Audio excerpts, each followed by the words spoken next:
Homegrown offers a showcase for makers of short films. Homegrown Hollywood at 2. And until then, BBC Two join 24.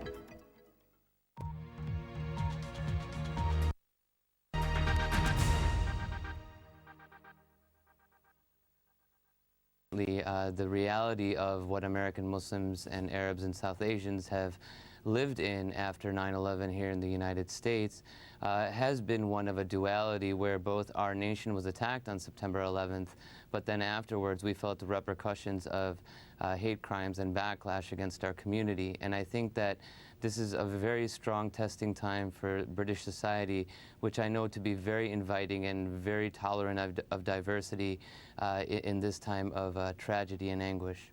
Now, moderate Muslims are also under fire too from these extremists, but how great is the need for Muslim communities in Britain at the moment to admit that pockets of extremism do exist?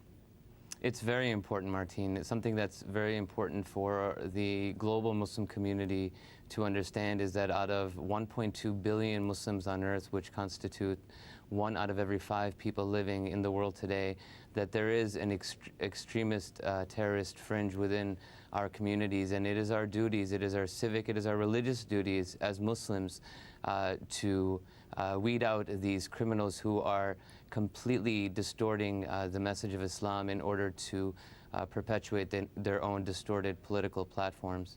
But is there an urgency for moderate Muslims to reach out to these radicals to explain that Islam is not about violence, it's actually about peace and tolerance? Well, that's something that, all Muslims should know, and, especially these extremists who purport to be speaking on behalf of, one of the world's great religions.